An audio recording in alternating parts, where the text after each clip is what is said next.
Buenas tardes.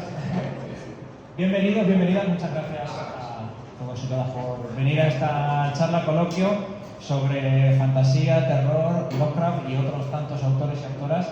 Y nada, quiero simplemente presentarles, bueno, agradecer aquí a los conferenciantes que hayan querido venirse, a Gustavo, a Irene Rodríguez, filóloga, y a la Biblioteca de Cartás, a María Isaila, editoras, que están haciendo un trabajo espectacular, que la muestra está allí donde aquí la ha puesto el señor, que podéis comprar sus libros.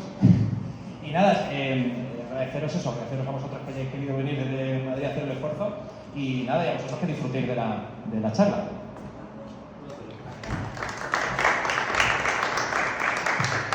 Pues nada, mi papel va a ser moderar, o sea que van a hablar más de ellos tres, yo simplemente voy a hacer algunas preguntas.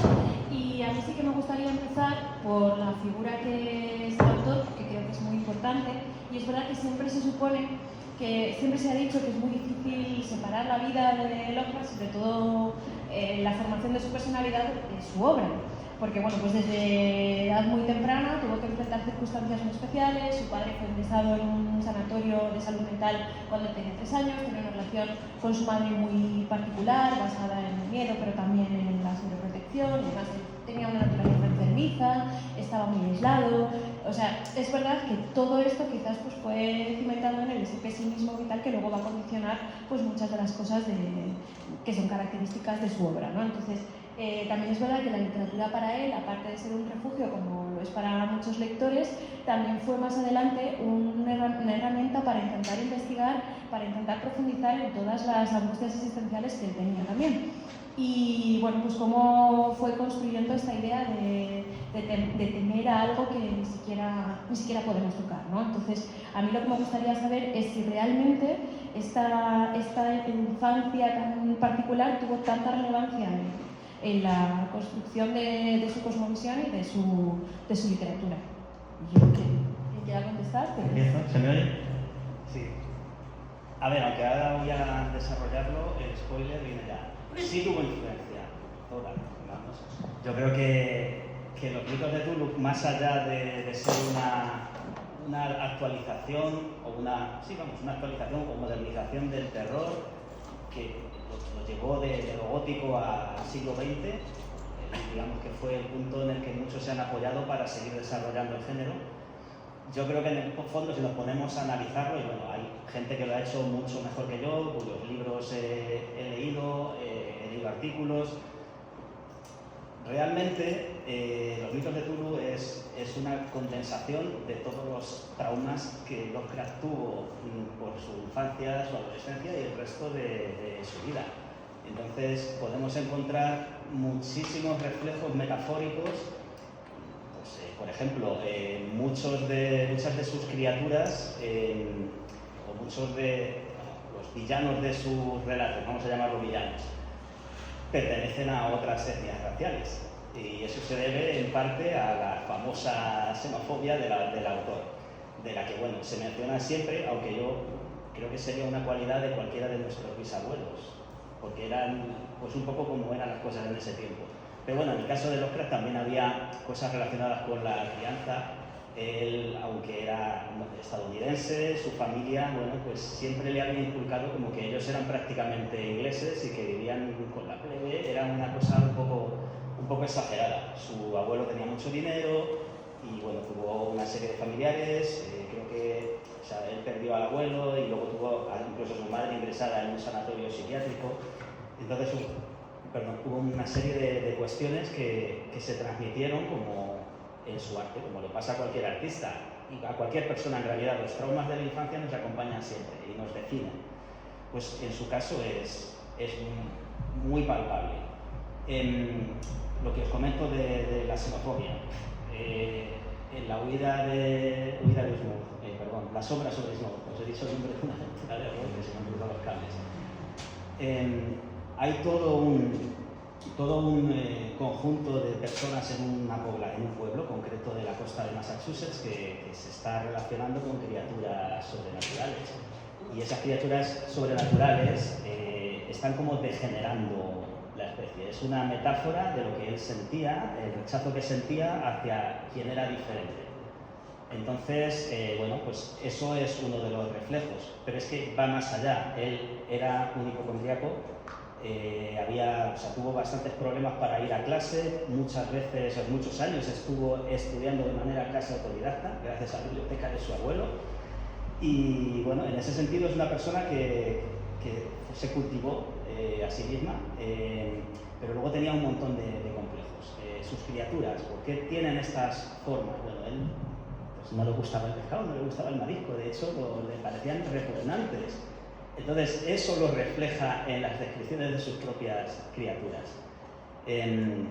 Pero bueno, más allá de eso, tuvo otra serie de problemas. Has dicho la sobreprotección de su madre, efectivamente. Bueno, hay también fotos famosas de cuando era pequeño que lo vestían como una niña, y había una serie de cuestiones que estuvieron ahí rondando que, bueno, pues le hicieron crecer siendo una persona muy peculiar, y eso se transmite a su literatura perfectamente. Y bueno, por no hablar solo de Lovecraft, aunque volvamos sobre el tema, esto seguramente es algo que está muy presente en autores y autoras que han venido después de Lovecraft, y habrá algún ejemplo de algún autor o autora más moderno que quizá podáis mencionar, o personajes que... ¿no? ¿Funciona? Dale, creo que tienes que... Sí. ¿Ahora? ¿Que le dé? ¿Ahora? Ahora sí. Gracias, perdón. Sí, claro, es que es inevitable.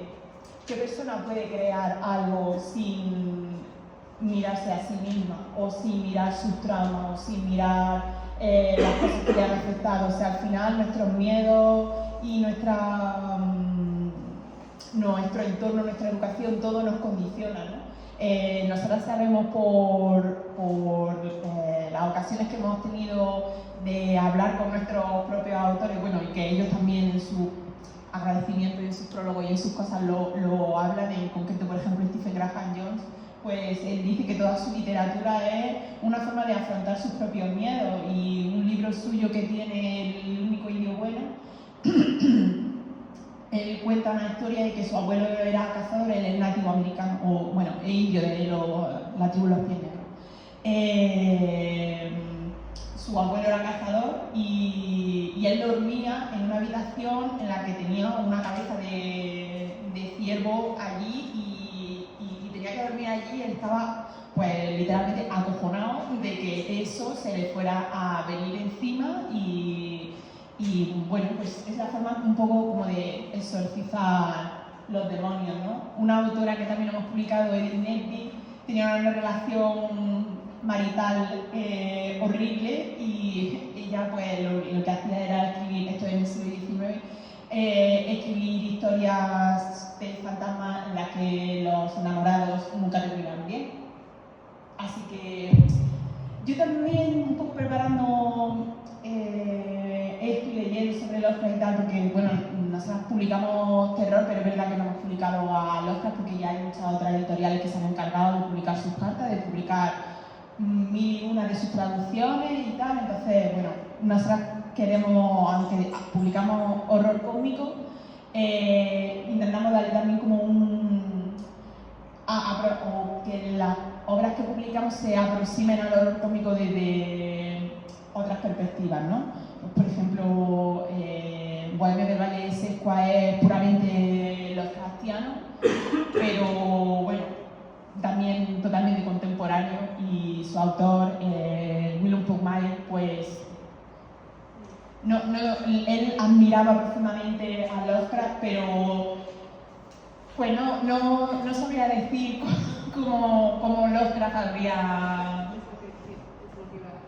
Solo por completar ello, porque Pugmire era mormón, homosexual, tenía unos traumas, pues precisamente de vivir en una comunidad muy cerrada, no poder expresar que lo expulsó, no poder expresar su sexualidad, y encontró refugio en Lovecraft, que precisamente pues era un autor que podía tener sus cosas, ¿no? Entonces, pero incluso él como que pudo a lo mejor llegar, su obra le salvó, él decía que la obra de Lovecraft le había salvado, entonces como que él dedicó su propia obra a hacerle como un homenaje permanente.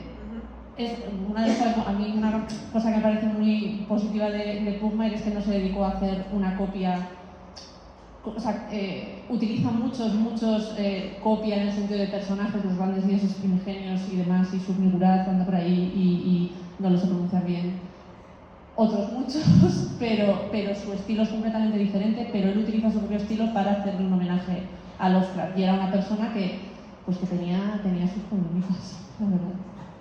Y bueno, que me había ido un poco. Yo lo que quería decir es que muchas veces yo creo que claro, cuando admiramos tanto algo o a alguien, intentamos también interpretarlo o atraerlo o tal,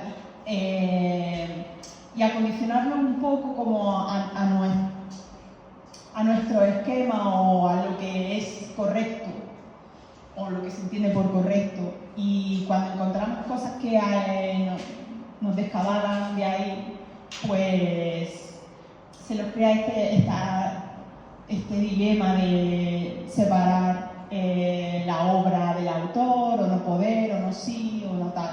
Y recientemente escuché a Mariana Enrique, una grandísima autora de terror, que decía que es que no es necesario, que no hay que, o sea, que es algo que tenemos que trabajar por hacer.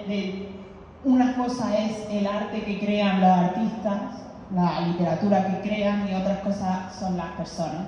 Ella daba el ejemplo, ahora mismo no me acuerdo del autor, que ella lo admiraba muchísimo y para ella había sido una gran influencia, pero bueno, el señor mató a su mujer y no era una buena persona, ella lo comprende así, pero bueno, pues su obra a ella le ha marcado. Entonces, está claro toda la influencia que Lovecraft ha transmitido a millones de personas, y que ha servido de refugio para incluso personas que a lo mejor, o sea, esa es la grandeza de la literatura de Lovecraft, quiero decir, que pueda servir de refugio incluso a personas que en un principio pues podrían no verse representadas o incluso a lo mejor podrían haber sido rechazadas por el creador, ¿no? Y bueno, por añadir y luego cerrar un poco el tema de su influencia, la influencia de su infancia en la obra. O sea, la figura de Lovecraft, yo creo que lo que más conecta en general especialmente la parte lúdica de juegos y tal, es que él era el arquetipo del inadaptado. Entonces, bueno, hay muchos de nosotros, yo mismo, yo me he sentido identificado siempre con una figura así. Pero bueno, volviendo ya al tema de la infancia y de los traumas, es que yo creo que cualquier artista que hable desde su propia vivencia transmite esa verdad a través de su obra. Y eso es lo que creo que está totalmente palpable en la obra de Lovecraft, que era auténtico.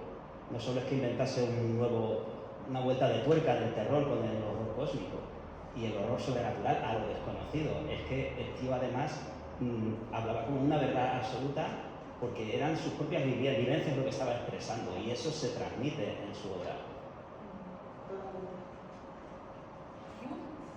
Al hilo de lo que estabas diciendo ahora, o sea, yo creo que es verdad que la experiencia de Lovecraft es muy difícil de separar de su obra, ¿no? Y teníamos también idea de hablar pues, de su etapa en Nueva York, de esta sensación que tenía de sentirse totalmente alienado, el matrimonio fallido, que además es curioso porque se casó con alguien que se dedicaba al mundo de la moda. O sea, eso es como súper contradictorio, ¿no? Porque al final no te imaginas a un inadaptado moviéndose en círculos de la socialité, ¿no? Entonces sí que es cierto que yo creo que esta parte también tiene mucha importancia dentro de su producción, y efectivamente lo que tú dices de que él cuenta su propia verdad. Entonces a mí sí que me gustaría saber hasta qué punto esto también es algo que es así o no, tú como conocedor de la obra. Sí, pues a ver, el tema de su matrimonio con su esposa es curioso, porque para ser una persona de la que lo primero que te dice mucha gente es que era xenófobo o racista, bueno, su mujer era judía. Eso es lo primero que llama la atención.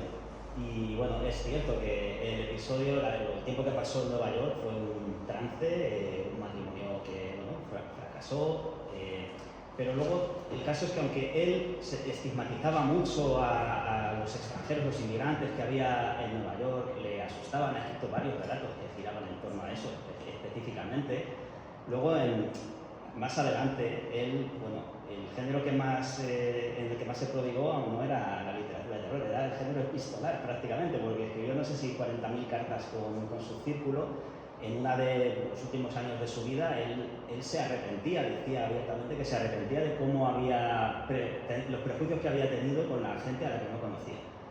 Y aquí es donde voy. Él hizo una tesis acerca del horror y decía que el horror, o sea, que el miedo era la emoción más fuerte del ser humano y que el miedo más fuerte era el miedo a lo desconocido. Pues es un claro ejemplo. O sea, él no tenía relación con esa gente, los veía como algo ajeno a sí mismo, a la sociedad en la que él vivía, y ese miedo a lo desconocido es lo que le hacía temer a los que eran diferentes. O sea, es que me parece una metáfora bestial de lo que era el horror sobrenatural a lo desconocido para Lovecraft. En realidad estaba hablando de sí mismo y quizá él nunca fue consciente. Quizá en el momento final de su vida sí, porque él lo expresaba en estas cartas, que se arrepentía de haber tenido esa especie de prejuicio. Pero bueno, en el caso concreto de Lovecraft, quizá no, porque ya nos pilla más lejos y todo esto, yo creo que es que si no hubiera sido como era, como persona, no tendríamos esas obras que tenemos, sería otra cosa. No digo que fuera mejor ni peor, pero sería totalmente diferente. Y bueno, es cierto que a pesar de que a veces es tan brusco y tan claro como hay racismo, hay clasismo, hay ciertas cuestiones que son muy de es que este tío quién se creía, ¿sabes? Es cierto que luego hay mucha gente que igual, como lo que decía, se siente identificada con esto, pues la obra transmite esa verdad, ¿sabes? Y si logras trascender esa barrera, lo puedes disfrutar. Pero es que también es bueno lo que decía antes, que son cosas que cualquiera podemos haber sentido en algún momento. Ese miedo a lo desconocido, bueno, pues él a lo mejor lo achacaba a los extranjeros o porque eran totalmente ajenos, porque lo habían criado en una burbuja en la que él, pues como tú decías antes, ¿no? Que eran ingleses y sería como aristócrata y él pues se merecía otra cosa, cosas que te meten. Pero todos tenemos miedo a cosas, a lo desconocido. Puede ser, bueno, ya no, porque gracias, las sociedades son mucho más plurales, ¿no? Pero, ¿quién no tiene miedo a la muerte o a lo desconocido o a lo que hay en el exterior, ¿no? Esos son, pues, lo que hemos estado comentando en estos días, que es lo que hace que la literatura de Lovecraft sea tan permeable a las personas, ¿no? Porque es muy fácil sentirse en ese miedo y que esas emociones que te provocan las sientas como tuyas también. Vosotras habéis comentado ahora que es muy difícil, ¿no? Separar, que deberíamos intentar separar al autor Sí, a su imagen y demás. A mí sí que me gustaría saber, vosotras que sois especialistas en terror contemporáneo, de qué manera se ha superado la xenofobia y el racismo de Lovecraft en el contexto actual dentro del panorama de la literatura de terror. Es decir, si Lovecraft tiene tanta influencia, cómo se ha reformulado este aspecto de su obra en autores contemporáneos.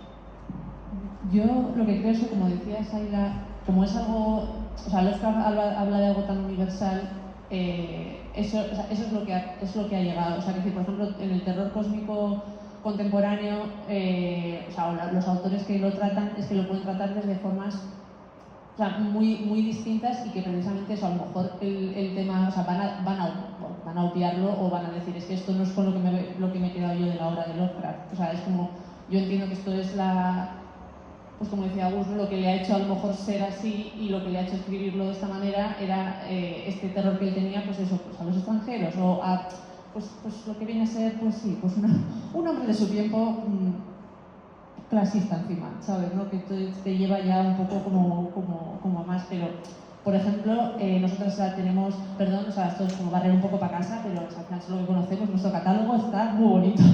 Tenemos una autora que es Nadia Bulkin, que es que a mí me parece un caso muy... Hablo de Nadia porque aparte que lo hemos publicado nosotras, hemos publicado una antología de relatos que se llama Ella dijo destruye, que entre sí son relatos muy distintos, o sea que cada uno tiene diferentes influencias y habla de cosas muy distintas, pero tiene varios relatos que son muy obvios, que están inspirados en Lovecraft, pero claro, que era como el violeta es el color de tu energía y la verdad...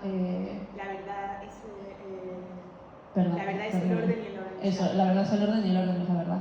Que por ejemplo, la verdad es el orden y el orden es la verdad, habla, es un poco es Ismogus realmente, o sea, es un poco este momento criaturas híbridas y el violeta es el color de tu energía, es el color del espacio exterior, o sea, es básicamente eso, pero desde el punto de vista de la mujer.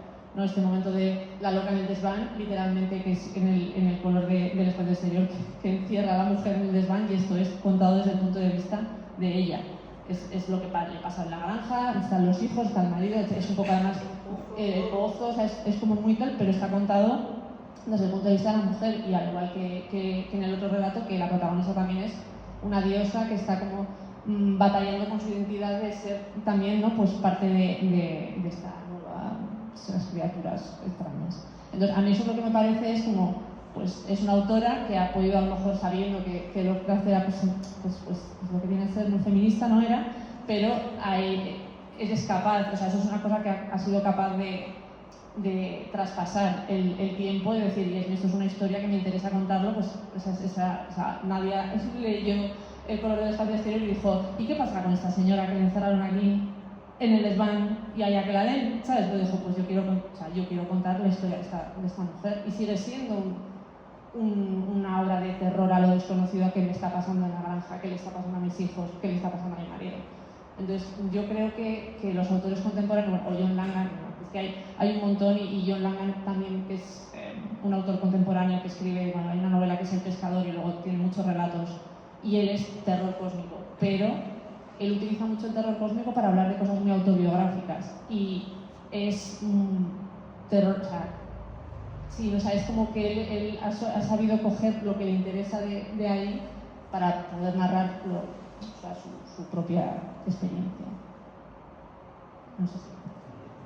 Yo creo que también, sobre todo hablando del mundo literario, en Estados Unidos como que se crean muchas antologías o muchas revistas que invitan a los autores a revisitar temas Lovecraftianos, porque por ejemplo John Langan cuando escribe en su antología, él siempre añade unas notas sobre los relatos explicando de dónde salen, ¿no? Y la mayoría, pues esto era para un especial de Lovecraft o una antología en torno a, y todo él, Lovecraft, Lovecraftiano, o los mitos, o algún dios, o algo así, o algún monstruo, o algo.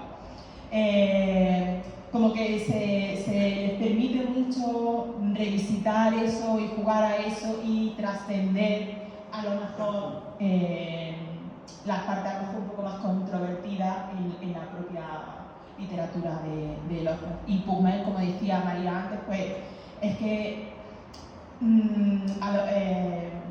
Lovecraft, aunque haya algo de sexo brevemente o en algunas de sus relatos, a lo mejor más como algo negativo que tal. Por ejemplo, en Pugmel, a mí me parece que es una literatura que está impregnada de sensualidad. O sea, a pesar de tratar, bueno, también es porque el mundo que él creó, ese valle de Sequoia, está por bohemio, y pues la vida bohemia es la vida bohemia, y entonces vamos de fiestas y bebemos, cosa que tampoco le gustaba a Lovecraft. Pues eso, está como presente continuamente la forma de desarrollar y la forma de contar, y bueno, yo creo que eso es lo bueno de la literatura, ¿no? El poder coger influencia y trascenderla y coger lo que te interesa. Es que además me parece muy interesante eso que comentas, porque una cosa que yo creo que está muy desaprovechada de Lovecraft, aunque en literatura sí se ha hecho, pero en otros géneros no tanto, es lo actualizable que es.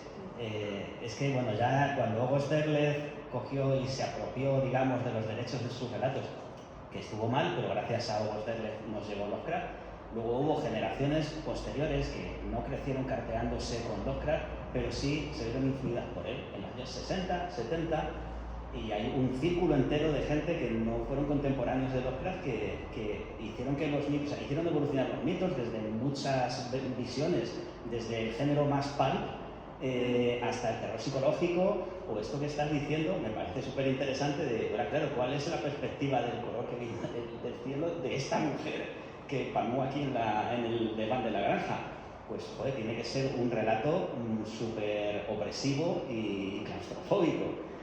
Entonces, bueno, pues eso, yo creo que es muy actualizable, y de hecho diría que es necesario que sea actualizable, porque es cierto que no es un autor para todo el mundo. O sea, pillarte ahora un relato de Lovecraft, hay gente que si no escoges muy bien el primero, no lees otro, porque igual es demasiado denso.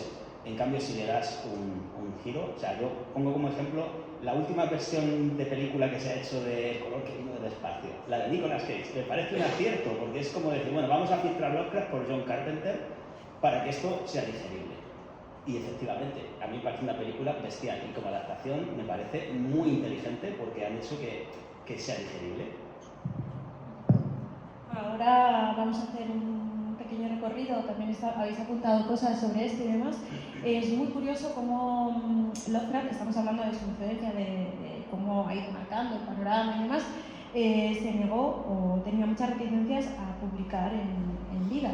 Entonces es muy curioso también que rechazase todas estas revistas de pulp de la época y tal, aunque publicó en algunas, especialmente en Weird Tales, y que le permitieron conocer a un grupo de escritores contemporáneos y demás, y como tú dices, casi ha escrito más cartas que textos. Entonces, ¿de qué manera ha influido esto en la configuración de Lovecraft como autor? Y también, ¿qué interés tiene este purismo suyo, ¿no?, de tener ese respeto tan excesivo quizás por su propia obra en la percepción que tenemos de él? A ver, es que más que no querer, es que no tuvo suerte. El editor de Weird Tales, yo lo pronuncio en España en inglés de Burgos, como toda la vida se ha hecho, el editor de Weird Tales le cogió manía, y esto está documentado. Le publicó varias cosas, pero luego llegó un momento en el que cosa que venía firmada por él no la aceptaba. Pero cuando hacía de, vamos a llamarlo, escritor fantasma para otros autores y autoras, si no firmaba él, el relato se publicaba. Y ha habido muchas colaboraciones que se ha desvelado de manera póstuma que él en realidad era el autor. Y se pone como coautor, pero en muchos casos es que lo había escrito él directamente. La de Encerrado con los faraones, que en vida se supone que la había escrito Houdini, pues Houdini no hizo nada más que dar la idea. Y el que hizo el relato lo escribió entero, hasta la última coma, fue Lovecraft. Pero bueno, luego eso se supo mucho tiempo después. Yo creo que a él en vida le hubiera gustado poder vivir de eso, pero no pudo ser. De hecho, yo creo que este malvivir pudo ser la causa de, bueno, pues, malnutrición, que le llevase a, pues, no cuidarse, a tener una enfermedad que acabó con él, o quizá no hubiera pasado igual, pero hay quien propone que posiblemente podría haber vivido más si hubiera tenido un éxito mayor, se hubiera podido cuidar más, porque murió con 46 años. O sea que realmente tenía por delante pues muchos más años y una mayor madurez. Es cierto, hay que ser objetivos. Lovecraft y su círculo había mucho amateur. El propio Lovecraft, yo he hablado con pues, algún amigo que escribe, que ha estudiado para esto, que dice que técnicamente no eran una maravilla, ¿sabes? En cambio, claro, los conceptos y las obras y la novedad que insuflaron en el género tienen mucho valor. Es cierto que en su círculo sí que había alguno que sí era técnicamente mucho mejor. Clark Ashton Smith, que es el más desconocido de la trinidad de Lovecraft, junto con Lovecraft y Robert Howard, el de Conan el Bárbaro, pues ese sí que era un portento a la hora de escribir, pero curiosamente es el que, de los tres, es el que menos ha trascendido de forma bastante injusta. Pero bueno, no sé si me he ido mucho del tema. Yo aprovecho a raíz de eso y así. A ver que para ti, yo que bueno, esto ya es un punto de vista personal también como editora, ¿no? No siempre la literatura más depurada es la que trasciende o la que llega o la que conecta. Probablemente en este caso, con la novedad que él estaba poniendo encima de la mesa, de su mundo y sus cosas, si a lo mejor, como tú dices, hubiese tenido más suerte dando con un editor que se arriesga por él, hubiese sido suficiente. Porque eso es así. ¿Cuántas novelas que tienen mucho éxito, si las analizas, en realidad no entiendes por qué? Porque están mal escritas. O sea que eso es una cosa que sí que es verdad que yo sí que he leído que algunas veces se negó a seguir los apuntes que le habían mandado los editores. No sé si era porque era de ese editor de Weird Tale en concreto, y entonces ya era como hay una rencilla personal de tú me dices que ponga aquí A y yo no quiero poner A. Pero claro, eso muchas veces pues a un escritor el obcecarse, que era también un poco parte de tu pregunta, en no aceptar ciertas cosas, que bueno, entiendo que también tienes que defender tu propia obra, pero no siempre, no siempre a ultranza. Tienes que también tener la mente abierta un poco para aceptar, porque bueno, los editores, aunque no lo sepamos, que no sabemos qué es lo que tiene éxito ni lo que va a funcionar comercialmente, ojalá, pero bueno, sí puede tener a lo mejor otra visión de eso, que siempre que, bueno, yo quiero pensar que cuando un editor lo dice es porque piensa que va a redundar en el bien de la obra, ¿no? Si va por ahí la cosa, entonces ya sí que estoy elucubrando, es posible, porque a ver, si comparamos con Robert de Howard, si un editor de un serial, o sea, una revista de seriales, libros publicados por capítulos, básicamente, que es lo que era, o relatos cortos, a Robert Howard no le tenía que decir saca algunas señoritas en paños menores para que en la portada ponga yo una, pero yo me imagino diciéndole eso a los creadores, mandándole a tomar por saco directamente. Hay que saber también a quién se lo dice. Claro.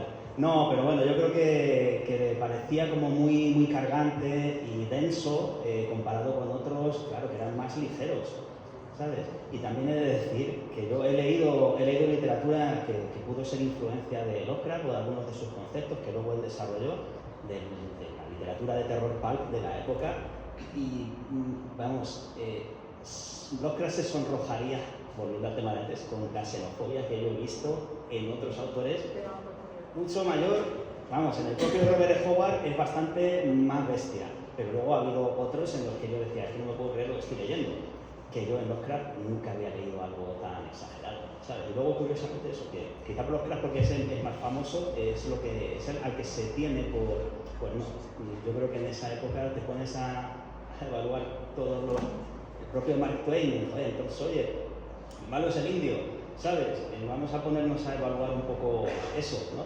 Y de él no se habla mucho. Pues ya está, no, era solo para apuntar ese tema. A mí ahora sí que me gustaría ya meternos de lleno en la obra de Lovecraft, y sí que me gustaría que nos dieseis un pequeño análisis de lo que ha supuesto el terror cósmico, porque es verdad que, y aquí voy a mezclar dos preguntas, la parte tuya de Lovecraft y la parte de literatura de terror, porque es verdad que si no estás muy acostumbrado a lo que tú has dicho, cuando empiezas a leer a Lovecraft, tienes que tener mucho cuidado con lo que lees en un primer momento, porque es verdad que es muy particular, es muy denso, cuesta quizás meterte, ¿no? Y para alguien que, como es mi caso, está muy acostumbrada al mainstream y al terror más convencional, ¿no? De casas encantadas, de asesinos, de fantasmas y demás, de qué manera pues este terror cósmico ha condicionado o de qué manera es relevante dentro del panorama actual y cómo él hizo esta fórmula que resulta tan atrayente, a pesar de que, como digo, puede ser, al principio puede darte un poco de, ostras, ¿qué estoy leyendo?, ¿sabes? ¿Quién empieza? No, a ver. Pero a ver, un punto de entrada es lo que te gustaría conocer. No, me gustaría, pues eso, que, a ver, el terror cósmico todos sabemos lo que es y demás, pero de qué manera ha conformado el grueso de la producción de Lovecraft, ¿no? O sea, cómo afecta a personajes, cómo afecta a espacios, de qué manera te deja una huella, ¿no? Porque yo pienso en Lovecraft y pienso en un tío caminando solo por un páramo perdido y, no sé, esperando a que ocurran cosas que no voy a entender. Esa es la idea que... Hombre, a ver, yo creo que lo que mejor podría describir qué es un relato de Lovecraft es... él era muy nihilista, aparte de ateo. El tema con Lovecraft es que con el horror cósmico es que el ser humano es insignificante, que el universo es demasiado vasto y enorme como para que nuestras creencias importen nada. Entonces, claro, cuando te enfrentas a un universo que es cruel y para el que la obra y milagros de la humanidad importa una mierda, pues básicamente te estás enfrentando a algo que no puedes vencer. Y bueno, una cosa que caracteriza mucho los relatos de Lovecraft es que ahí no se salva ni el apuntador, porque en muchos casos lo que estás leyendo no es lo que vivió el protagonista, estás leyendo las notas de un diario que se encontró el primo del que murió, ¿sabes? Y que luego cuando le da por investigar aquello, pues también va a acabar mal. Entonces, es raro que un protagonista de Lovecraft sobreviva, y si sobrevive a veces pues es en un manicomio. Entonces, bueno, esto también hace que el punto de entrada sea complicado, porque a mucha gente le gustaría que haya finales felices, pero bueno, en el terror en general no. A veces esperas que haya un final malo y cuentas con él. Pero es que en el caso del horror cósmico está garantizado el final, vamos, el final terrible. Yo creo que ahora, que el terror cósmico de ahora a lo mejor es más accesible que Lovecraft en sí, Lovecraft como autor, porque yo creo que hay gente, incluso gente que puede leer terror o gente que no, que lee algo de terror cósmico y no sabe que está leyendo terror cósmico. O sea, me explico, o sea, es como tú si conoces Lovecraft, y en nuestro caso, por ejemplo, es muy claro con Pugmire, porque es el más, o sea, Pugmire de nuestras obras es la más Lovecraftiana y siempre le decimos a la gente, o sea, cuando estamos en ferias y demás, si te gusta Lovecraft, estupendo, si no, te va a costar. A pesar de que el estilo no es lo mismo, pero es tan el universo, la densidad está ahí, vamos a decir, ¿no? O sea, la misma densidad que podía tener Lovecraft, pues Pugmire también la tiene, aunque es otro estilo. A mí me parece más llevadero Pugmire que Lovecraft, pero es como que le tienes que decir a la persona, te tiene que gustar Lovecraft para que te guste Pugmire, o no, te va a ayudar. O sea, el hecho de que te guste Lovecraft, esto tú vas a ver para dónde vas, porque a lo mejor una persona que no ha leído nada de Lovecraft se lee Pugmire y dice, ¿qué es esto? O sea, es como, necesitas ese punto de entrada. Pero yo creo que luego hay otros autores que escriben terror cósmico que si tú a lo mejor eso no, porque El Pescador, por ejemplo, que es muy... Acuérdate de nuestro traductor, pobre, ¿no? Pero, o sea, el que tradujo la obra, que es un traductor estupendo y le encanta a John Langan, él no veía Lovecraft por ningún lado. O sea, porque él no es un traductor de literatura fantástica. Entonces no estaba a lo mejor tan versado en la ambientación, la atmósfera, porque El Pescador no es... sería neo-lovecraftiano o algo así, no usa o no bebe tanto de necesariamente de los dioses, es más este miedo a lo desconocido.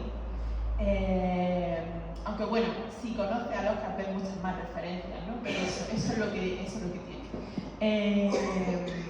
Y como él no conocía eso, pues nos dijo lo que estaba contando María, que Lovecraft allí a mí no estaba. Y luego cuando ya llegó no sé si al prólogo o al epílogo del autor, pues ya tuvo que decir, bueno, pues a lo mejor si el propio autor lo está diciendo, pues yo no tengo nada más que añadir.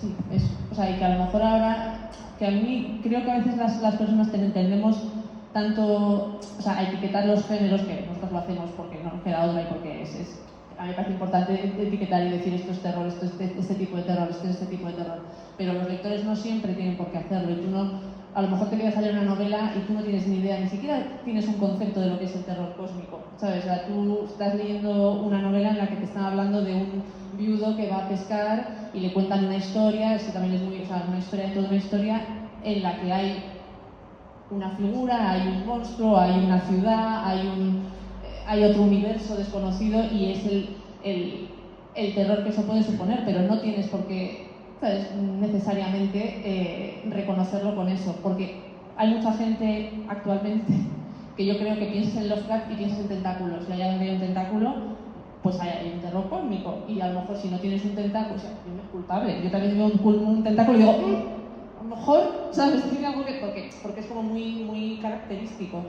pero no todo, o sea, afortunadamente no todo el terror cósmico tiene que pulular un tentáculo por ahí, entonces a lo mejor no es tan fácilmente identificable porque el estilo es distinto. Entonces yo creo que puedes leer terror cósmico sin haber leído Lovecraft, o si te cuesta leer Lovecraft puedes, ¿no? O sea, al final es un miedo, es que es eso, es una cosa muy universal, es un miedo a lo desconocido, lo puedes mezclar con un poquito de terror existencial, con un poquito de no sé qué, o sea, es el ser humano, entonces que de ahí viene yo creo esa influencia de que es algo que reconocemos todos. No sé si me he ido, ¿no? Sí. No, voy a un inciso porque estoy empezando a atar cabos. Habláis mucho de Pugmire y habéis hablado también de que es un autor que introduce mucho la sexualidad en sus relatos. Más que la sexualidad, la sensualidad, aunque también hay sexo entre seres y humanos, y sí hay como cierto. Son bohemios. Ya. Es que no he leído todavía la antología de relatos de los mitos que hay de Pugmire, pero creo que recordar que el título incluía a la madre cabría, que sería Subnigurat, la diosa de la fertilidad de Lovecraft. Entonces, bueno, pues me cuadra con lo que estáis diciendo, era solo ese inciso. Bueno, pues por ir continuando, otra de las cosas que me gustaría hablar pues, es del impacto de Lovecraft en el mundo audiovisual. Entonces, si pensamos, por ejemplo, en la literatura de principios del siglo XX y pensamos en este concepto del objeto, ¿no? Si, yo qué sé, pensamos en Jekyll, Hyde o en Frankenstein y demás, son cosas que son fácilmente representables pues porque hay algo como muy evidente, ¿no? Que es materializable. Pero en el caso de Lovecraft, con todo este concepto de lo inefable, con este temor a lo desconocido, con esta idea de ser piezas tan pequeñas en un universo que es cruel con nosotros, me resulta también curioso, porque es verdad que en esta parte no tengo tanto conocimiento, es cómo se lleva a la pantalla y se consiguen fórmulas exitosas. Me da igual lo que has hecho antes de Carpenter, o sea, cómo es posible trasladar esto a la pantalla, cómo es posible trasladar esto a videojuegos, cómo es posible trasladar todo este concepto tan abstracto a algo que necesita lo concreto, ¿no? Para materializarse, yo creo. No sé si queréis hablar vosotras de algún medio, porque luego me voy a despachar yo a gusto con los juegos de rol y con los cómics. Todo tuyo. Ah, todo mío. Vale. A ver, hay una cuestión. Si tú muestras el monstruo, eso deja de ser horror sobrenatural a lo desconocido, porque ya el monstruo se lo has mostrado al público. Cuando tú le muestras el monstruo al público, lo pueden cuantificar, le pueden dar dimensiones y ya incluso hasta pueden pensar cómo se le puede derrotar. En los juegos de rol, por ejemplo, cuando muestras al monstruo, el monstruo da más o menos miedo.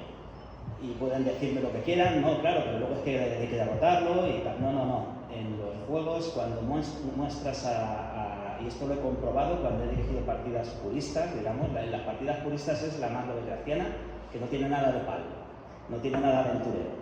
Y cuando muestras al monstruo, irremediablemente estás quitando el componente, en parte, el componente lovecraftiano, aunque sea una criatura creada por Lovecraft. Entonces, curiosamente, de forma paradójica, yo creo que también ha habido en cine, por ejemplo, algunas representaciones o inspiraciones de terror cósmico de Lovecraft que sí, aunque han mostrado cosas, sí se han hecho muy bien. Y aunque no sea basada directamente en un relato suyo, yo creo que para mí la cúspide de lo que sería el terror inspirado en Lovecraft visual, luego pasaré al que no muestra nada, que me parece que eso sí es más purista, sería la cosa de John Carpenter, pero ni siquiera la criatura. Es que yo creo que donde mejor se muestra el horror a lo desconocido es cuando no se sabe quién de los que está allí es la cosa, porque todos parecen humanos. O sea, esa escena yo la vi en mi tierna infancia y os garantizo que me dio más miedo que las escenas en las que salía bichos, que me dieron mucho miedo, ¿vale? Pero luego ya, en cuanto a tema purista, ha habido algunas películas posteriores, bastante más recientes, y, por ejemplo, una que es poco conocida, pero que a mí me parece que es perfecta para esto, se llama El Vacío, The Void. Yo creo que es, aparte de que uno de los subgéneros de los mitos de Cthulhu juegos de rol, que es Delta Green, que es agencias gubernamentales que luchan contra lo sobrenatural sin que el público lo sepa. Esa película sería una partida perfecta de Delta Green purista, y creo que se inspira bastante en la forma de hacer cine de John Carpenter, y no llega a muestra un humano que se ve degenerado y tal, pero yo no recuerdo que mostrase las criaturas, mostraba a lo mejor otro plano de existencia en algún momento, pero era todo algo que estaba como fuera de la pantalla, y eso era lo que daba más miedo. Entonces, claro, esto es un problema. ¿Cómo representas cosas irrepresentables? Es que ese es parte del problema. ¿Por qué yo he hecho una colección de pinturas basadas o inspiradas en los mitos? Porque creo que el abstracto es algo que permite representar, de forma que no estás representando realmente, algo que es imposible de describir. Porque, a ver, tú coges el relato y empiezas a pintar lo que te han dicho, y eso es parte del error. Sí, la criatura es reconocible, pero es que hay criaturas que están descritas para que no se puedan representar. Entonces, eso es un problema en videojuegos, y al final tienes que recurrir a los lugares comunes de los tentáculos y todo esto que estáis diciendo. Yo creo que construir una amenaza que está ahí, que es palpable a pesar de no poder verse, es lo verdaderamente lovecraftiano. Y hay también una frontera, por ejemplo, en cómic, Alberto Breccia, no sé si se pronuncia así, un ilustrador y pintor argentino, hizo una adaptación de los mitos de Cthulhu de Lovecraft, de relatos concretos de Lovecraft, pero como él era expresionista, hay criaturas que son rayas, manchas, es prácticamente abstracto, puedes medio intuir una forma, pero no llegas a verla tal cual. Esa frontera yo creo que sí es explorable en videojuegos, en cine. Si ya te vas a algo mucho más visual, perdónenme ustedes, pero si le das 4 dimensiones a la criatura de los mitos, ya no es algo que tiene más de 4 dimensiones, ¿sabes? Entonces eso es lo que yo opino, que si pasas de lo purista a lo más representativo, corres el peligro de que eso ya pase a ser el monstruo de la semana o una caza de bichos, en lugar de ser un horror lovecraftiano más purista. No sé si queréis aportar algo o... No, pero es que... ¿Puedo hacer una pregunta? A ver, yo no conozco mucho de juegos de rol ni de videojuegos, nada de eso, pero a raíz de lo que dices, ¿consideras que hay, aún así, o sea, hay muchos juegos que se han basado en eso? Deben de ser exitosos, o sea, han debido de encontrar la forma de transmitir eso. ¿Cómo se consigue?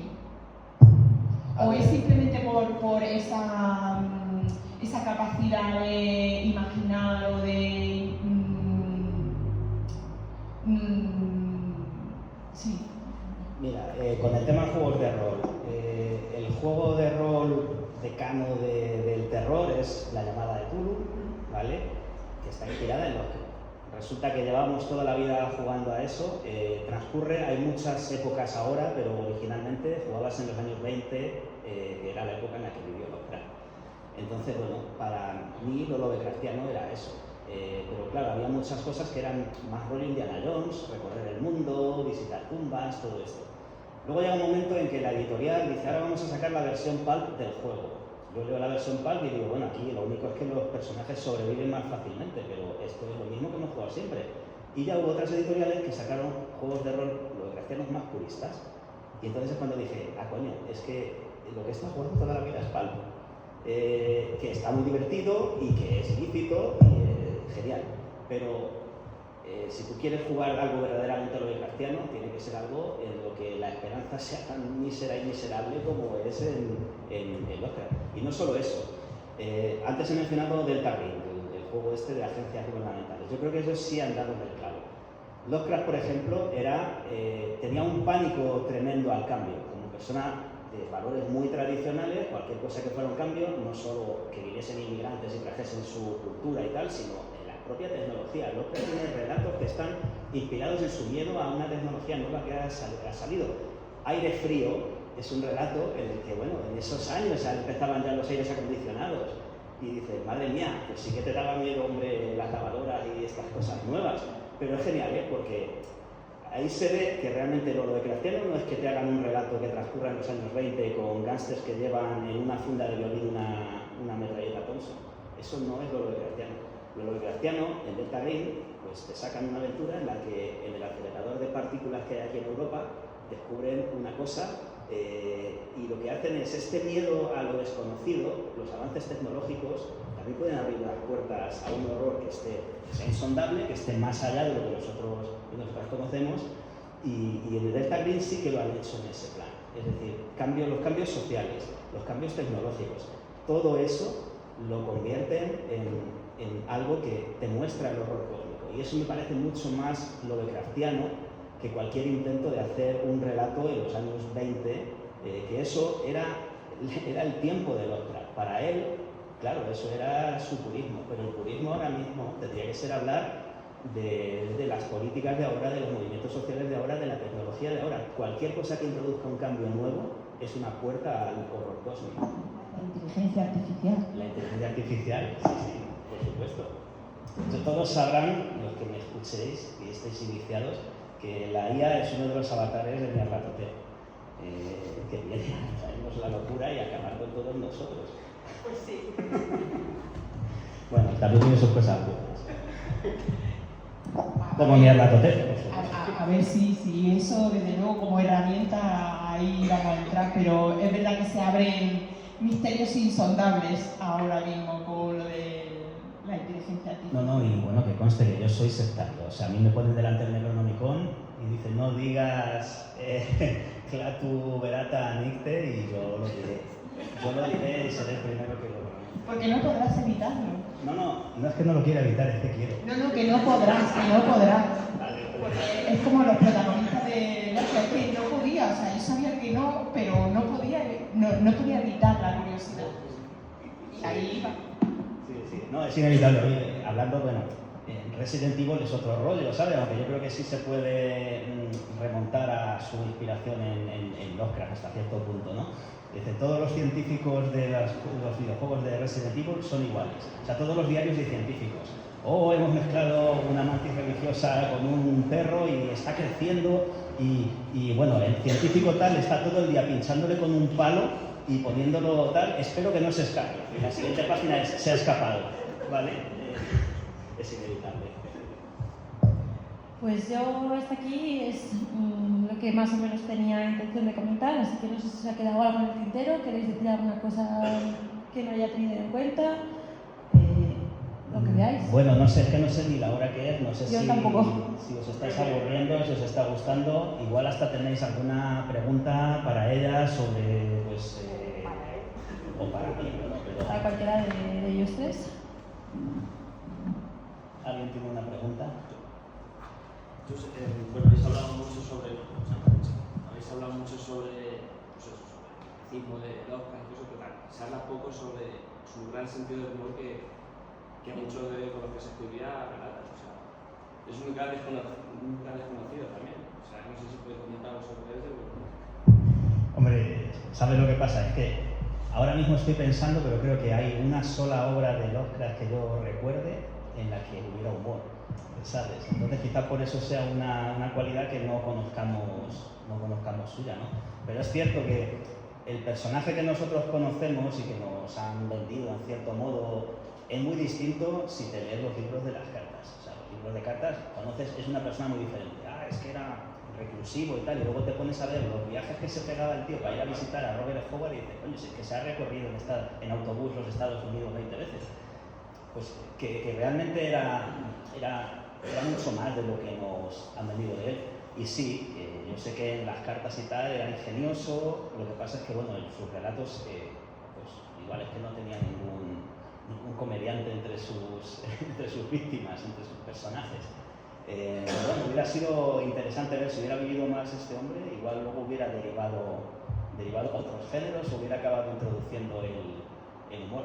Sí, a ver, yo en el propio Alan Moore, por ejemplo, he visto no humor directamente, pero sí ironía y sarcasmo aplicados a los mitos, y yo creo que tiene muchas posibilidades ahí. No, pero es cierto que hay muchas cosas de Lovecraft que no conocemos. Yo mismo he leído solo fragmentos de cartas, pero tengo pendiente de leer bueno, hay 5 libros de cartas de una selección que ha hecho uno de los eruditos, Steve Joshi, que es el que, bueno, se conoce la vida y obra de Lovecraft, y publicó 5 recopilaciones de cartas, y por lo visto creo que son muy entretenidas de leer, sobre todo si conoces a los autores, porque es que, bueno, que ahí vas a leer cartas de Robert F. Howard, de Clark Ashton Smith, y de todos los que vivieron, de Frank Belknap Long, y un montón de otros autores de aquella jornada primera, del propio August Derleth. Entonces, bueno, creo que puede ser súper interesante y probablemente descubramos un Lovecraft distinto del que conocemos. ¿Alguien quiere preguntar algo más? Se ha preguntado, porque estáis diciendo, Lovecraft es difícil de entrar. Bueno, aquí la mayoría entramos muy jóvenes. ¿Cuándo voy a poder yo a mis hijos decir el terror? Si es muy sencillo, bueno, yo soy joven, pero ¿a qué edad se le podría decir el Lovecraft? O mejor coger un terror pues más suave y más directo, quizás. Pero nosotros empezamos con 14 años y ahora parece que Lovecraft es un poco menos que... Nosotros leíamos más, ¿eh? Eso también facilitaba las cosas. Sí, lo que iba a decir es que eso, yo creo que también depende mucho del niño o niña que vaya a leerlo, porque yo siempre pienso que nunca es demasiado pronto. O sea, quiero decir, a nosotros, por ejemplo, cuando nos vienen en las ferias, no tenemos el terror, no tenemos nada, bueno, un par de cosas más juveniles o una cosa más así, pero es que al final... porque nosotras queremos venderlas como adolescentes o demás, pero yo creo que si el chaval tiene, o sea, a veces cuando te viene el padre y dice, lee mucho, pero le gusta mucho lo oscuro, el terror, y yo digo, te voy a contar de qué van los libros y el que tú veas que le pueda gustar más a tu hijo en concreto. Entonces, si tú crees, yo para mí, aunque Lovecraft es verdad que es denso, es que se lo va a pillar enseguida. O sea, si no le gusta Lovecraft con 14 años, no creo que le vaya a gustar con 18. O sea, quiero decir que todos hemos vivido cosas de adolescente que luego lo has revisitado y dices, pues ahora me gusta más o lo entiendo más. Pero está claro que es un lenguaje que, o sea, si le llama la atención lo que le está contando, el lenguaje va a importar menos. O sea, a lo mejor sí que tienes que no se lean las montañas de la locura, lo primero, ¿sabes? No, porque a lo mejor ahí ya lo hemos perdido, pero si hay o sea, hay relatos que yo creo que sí que a pesar de que puede ser más denso, que adelante, o sea, yo lo creo sinceramente, o sea, que si es una cosa hombre, siempre le vas a decir lo que te digo, o sea, nosotras pues no le vamos a decir a un padre que a una niña de 14 años se lea Jack Ketchum, ¿sabes? Que es pues no, porque dices esto, pues no, pero que hay muchas cosas que dentro del terror que los niños son más resistentes de lo que nos imaginamos. creo yo. No, que yo es que fui muy precoz para estas cosas y no soy el mejor caso, porque a mí, o sea, yo no vi Conan el Bárbaro con 7 años en el cine, porque aunque me llevó mi madre, le paró los pies el del cine, que yo me tengo que enterar de quién es ese hombre y si después vengarme de él, que luego tardé otros 2 años en ver la peli, ¿vale? Pero no, yo veía cosas de 18 años con 9, pero no era esa, no es la situación normal. A ver, a lo mejor yo creo que iniciaría a mi hijo en el terror primero con otras cosas antes de pasar a Lovecraft para que fuese una transición un poco más ligera. Incluso al pasar a Lovecraft, pues en La Cripta me parece un relato que es gótico, es un rollo más gótico, ¿sabes? Que es un buen punto de entrada. Luego pasar también, no de Lovecraft, pero de otro de sus contemporáneos, Las ratas del cementerio, por ejemplo, creo que... O sea, ir pasando así de lo gótico y luego ya le metes Herbert West Reanimator, ¿sabes?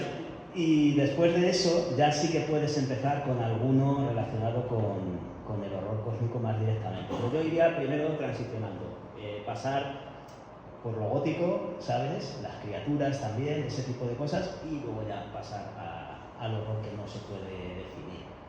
Otra pregunta, sobre el terror cósmico ahora mismo, quizás sean los japoneses los que están más, con el manga, están más motivando más el terror cósmico y haciendo ideas pues más para nuestro tiempo, o hay otra corriente de otros autores occidentales que están más en boga. No sé si vosotras... No, yo ahora comento algo sobre el manga. Si yo manga, la verdad, no lo sé, pero en contemporáneos, yo creo que John Langan, Leigh Barron,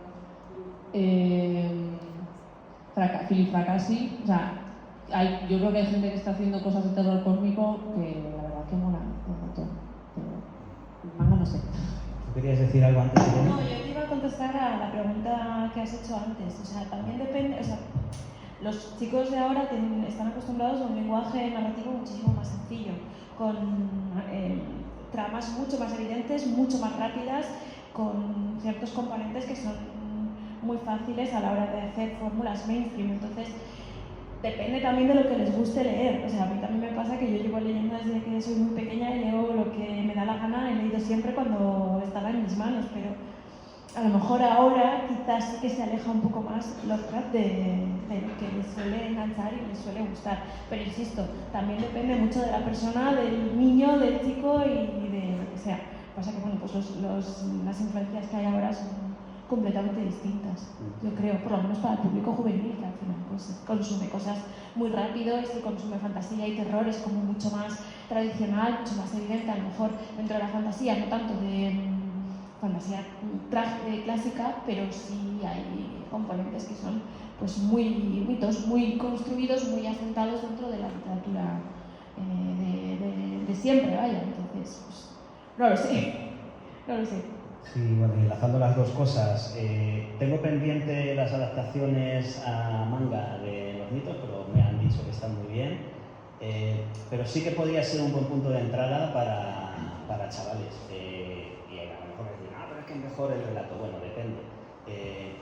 Aunque no lo parezca, yo no conocía a Lovecraft, bueno, ahora os lo matizo, no lo conocí por la literatura, lo conocí por el juego de rol, y del juego de rol salté a los libros, pero yo incluso me sabía la trama de algunas historias por el juego, porque había leído todas las criaturas y claro, sabía cómo iba a acabar la cosa. O sea que yo creo que es lícito perfectamente que pues, un chaval que a lo mejor el manga le va a entrar de forma mucho más rápida y digerible y más, pues le puede además picar el gusanillo para, bueno, voy a leer ahora la fuente original, ¿sabes? Como a mí me pasó en su día con el tema del juego. Y el matiz, yo sí que había leído un relato de Lovecraft en una antología de terror antes, pero no lo sabía. Uno de estos que escribió junto con otra autora, que luego firmaban los dos, pero en su día firmaba solo la autora de estos relatos que decía que él había escrito como Héctor Fantasma.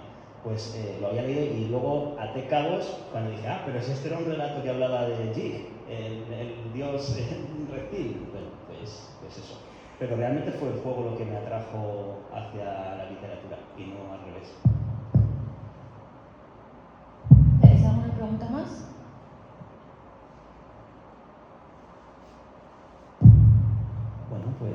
explicaros. Si os parece Muchas bien, gracias. aquí lo dejamos.